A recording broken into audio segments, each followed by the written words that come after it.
Area 51 हमेशा से ही hot topic रहा है। कोई कहता है यहाँ एलियन बेस है तो कोई इसे स्पेसक्राफ्ट से जोड़ता है, लेकिन हकीकत में यहाँ क्या है ये कोई नहीं जानता। यहाँ किसी को भी जाने की परमिशन नहीं है। जगह जगह वार्निंग बोर्ड्स लगे हैं और सिक्योरिटी भी काफ़ी टाइट है। यहाँ तक कहा जाता है कि अगर कोई इस एरिया में जबरन घुसने की कोशिश करता है तो अंजाम बहुत बुरा होगा, जान भी जा सकती है।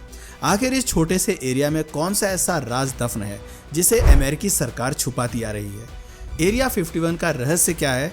चलिए इस मामले में तह तक जाने की कोशिश करते हैं। दोस्तों, एलियंस का नाम सुनते ही दिमाग में पहला नाम एरिया 51 का आता है, क्योंकि समय समय पर यहाँ एलियंस होने का दावा किया गया है। इस हवाले से इंटरनेट पर आपको ऐसे कई वीडियोस देखने को मिल जाएंगी जिसमें एरिया 51 के आसपास एलियंस और उसके यूएफओ देखने का दावा किया जाता है।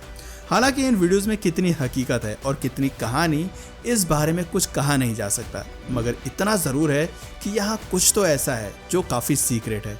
सबसे पहले तो आपको बता दें कि एरिया 51 एक secret US air force military installation है जो अमेरिका के नेवादा में लास वेगास से 133 किलोमीटर दूर स्थित है।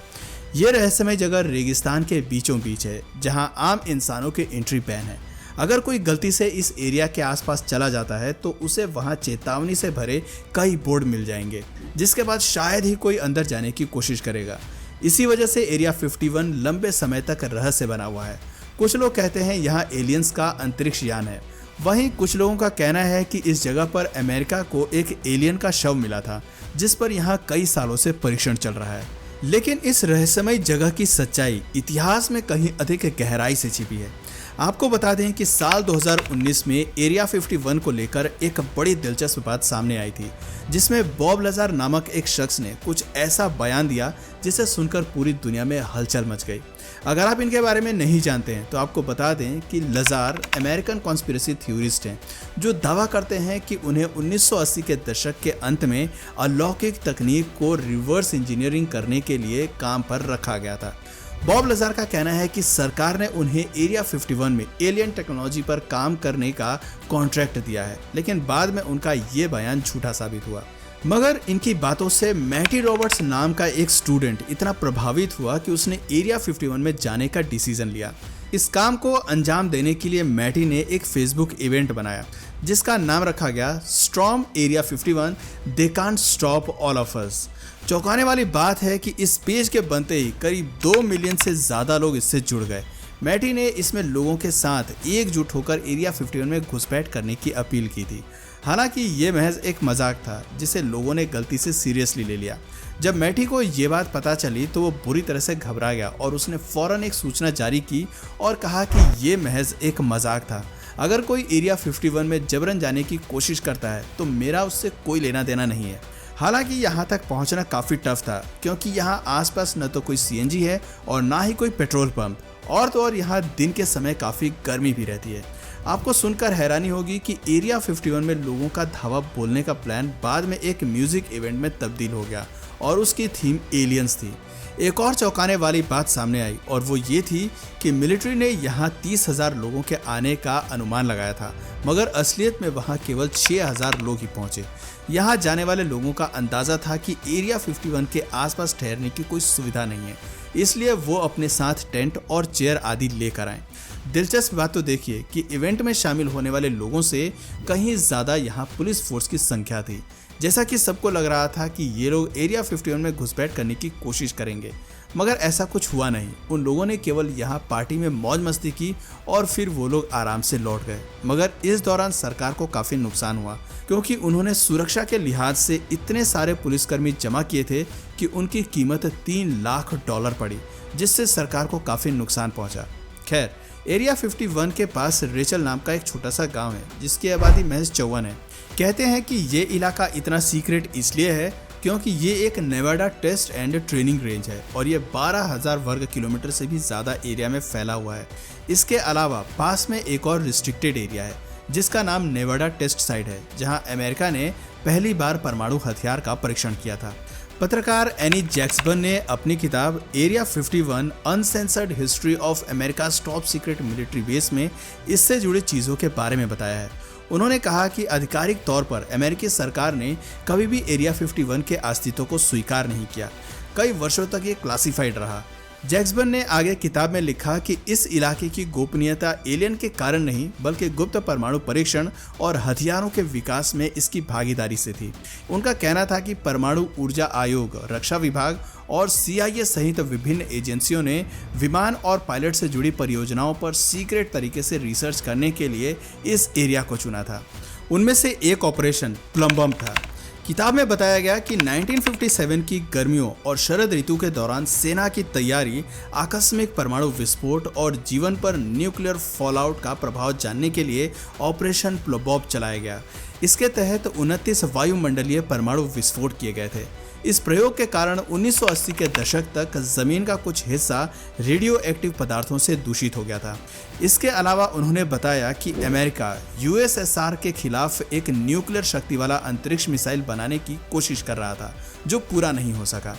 एनी जैक्सन ने अपनी किताब में लिखा कि कई बार एरिया 51 को आसमान से निगरानी करने वाले विमानों के टेस्टिंग ग्राउंड के तौर पर भी इस्तेमाल किया गया। इसमें एक प्लेन ऑक्सकार्ड था जिसे CIA ने डिजाइन किया था। ये आवाज से 3 गुना स्पीड पर उड़ान भर सकता था। सोवियत यूनियन और क्यूबा पर 90,000 फीट से निगरानी रखने के लिए इसे बनाया गया था। ऑक्सकार्ड को 1962 से 1968 तक इस्तेमाल किया गया। एरिया 51 से जुड़ा सबसे बड़ा दावा एक विमान क्रैश है। किताब के माध्यम से उन्होंने बताया कि एक सूत्र ने दावा किया कि न्यू मैक्सिको में एक फ्लाइंग डिस्क क्रैश हुआ था। इस फ्लाइंग डिस्क को राइट पैटरसन वायुसेना बेस ले जाया गया। बाद में उस मलबे को 1951 में यहाँ लाया गया, जिसके कारण इस जगह को एरिया 51 नाम दिया गया। बहरहाल चलिए आपको थोड़ा और डिटेल में बताते हैं। एरिया 51 को हवाई जहाज की टेस्टिंग करने के लिए चुना गया था। 1950s में यहाँ मुख्य रूप से जासूसी विमानों का परीक्षण किया जाता था। 1954 में अमेरिकी राष्ट्रपति ने एक ऐसी गुप्त जगह की डिमांड की थी जहां हाई अल्टीट्यूड रिकॉन्सिनेंस प्रोग्राम को शुरू किया जा सके। दरअसल वो ऐसे जासूसी विमान बनाना चाहते थे जो सोवियत यूनियन के परमाणु हथियारों की गहराई से छानबीन कर सके। इस काम के लिए उन्होंने 2 CIA के अधिकारियों को ऐसी जगह की खोज करने के लिए भेजा, जिसे आज हम एरिया 51 कहते हैं। बताते हैं कि जब सोवियत सरकार ने 1949 में अपना पहला परमाणु परीक्षण किया था तो उसकी भनक अमेरिका तक को नहीं लगी थी। उस वक्त अमेरिका के लिए ये पता लगाना काफ़ी मुश्किल था क्योंकि उनके पास किसी तरह की कोई टेक्नोलॉजी नहीं थी। इसके बाद 1953 में अमेरिकी राष्ट्रपति ने CIA का एक सीक्रेट प्रोग्राम बनाया और उसका नाम प्रोजेक्ट एक्वाटोन रखा। इसके तहत एक ऐसा एरोप्लेन बनाना था जो 21,000 मीटर की ऊंचाई पर आराम से उड़ सके और उसे कोई रडार डिटेक्ट ना कर सके। साथ ही विमान 4800 किलोमीटर तक उड़ सकता हो और वो भी बिना फ्यूल के। इसके ऊपर 320 किलो के कैमरे भी सेट किए जाएं। इस प्लेन का नाम था U-2 स्पाई प्लेन। ये अमेरिका का पहला स्पाई प्लेन था। इस प्लेन की मदद से अमेरिका गैर कानूनी तरीके से कई सालों तक सोवियत यूनियन पर नजर रखने लगा, लेकिन एक दिन सोवियत यूनियन को इसकी भनक लग गई और उन्होंने फौरन 1 मई 1960 के दिन एक मिसाइल के जरिए इस खास विमान को नीचे गिरा दिया। इस घटना के बाद भी अमेरिका नहीं माना और उसने एक और ऐसे ही विमान का निर्माण किया जो पहले से कहीं ज़्यादा मजबूत था। इस विमान को SR-71 ब्लैकबर्ड नाम दिया गया। इसकी अधिकतम स्पीड 3400 किलोमीटर प्रति घंटा है और यह 24,000 मीटर की ऊंचाई पर उड़ने में सक्षम है। अमेरिका और सोवियत यूनियन के बीच चल रहे शीत युद्ध के दौरान ऐसे विमान को गुप्त रखना बेहद जरूरी था। इसलिए CIA कॉन्स्पिरेसी थ्योरी का सहारा लेती है और हर तरफ UFO उड़ने की अफवाह को बढ़ावा देने लगती है। इसी तरह की बातें सुनकर लोगों को भी ये लगने लगता है कि ये एलियंस के विमान हैं, जबकि असल में वो अमेरिका के सीक्रेट विमान थे। 1970 में एलियन से संबंधित इन अफवाहों का काफ़ी इस्तेमाल किया गया क्योंकि SR-71 ब्लैकबर्ड को अभी टेस्ट करना बाकी था, मगर CIA इन अफवाहों को ज़्यादा दिनों तक इस्तेमाल नहीं कर सकती थी क्योंकि इससे लोगों में डर की स्थिति पैदा हो सकती थी। 1994 में अमेरिकी एयरफोर्स ने खुलासा किया कि जिसे पहले उन्होंने वेदर बलून बताया था वो असल में एक न्यूक्लियर सर्विलेंस बलून था। ये एक स्पाई डिवाइस था जिसे प्रोजेक्ट मोगुल के तहत बनाया गया था। सोवियत न्यूक्लियर टेस्टिंग की साउंड का दूर से पता लगाने के इरादे से इसे तैयार किया गया था, लेकिन परेशानी ये थी कि सरकार इससे पहले कई बार झूठी अफवाहें उड़ा चुकी थी, जिसकी वजह से लोगों को इस बात पर भरोसा नहीं था। यही कारण है कि लोगों के मन से UFO को बाहर निकालना मुश्किल हो गया और आज भी लोग एरिया 51 को एलियन से जोड़कर ही देखते हैं। लेकिन हकीकत क्या है ये आप जान ही गए हैं।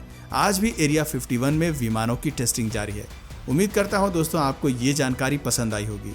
दोस्तों आपको क्या लगता है, क्या सच में एरिया 51 में एलियंस पर रिसर्च होती है या अमेरिका यहाँ सीक्रेट वेपन्स और स्पेसक्राफ्ट की टेस्टिंग और डेवलपमेंट करता है? नीचे अपनी राय कमेंट करके ज़रूर बताइएगा। और अगर इस वीडियो से आपको नया कुछ जानने या सीखने को मिला या फिर इंटरेस्टिंग लगा तो प्लीज़ इस वीडियो को एक लाइक करके अपने फ्रेंड्स और फैमिली में से ज़रूर शेयर करें। और यदि आप इस चैनल पर नए हैं तो प्लीज़ इस चैनल को सब्सक्राइब करके बेल नोटिफिकेशन आइकन को ऑन कर लीजिए ताकि हमारे आने वाले वीडियोज़ आप मिस ना करें। मिलते हैं फिर किसी वीडियो में नए टॉपिक के साथ, तब तक के लिए नमस्कार।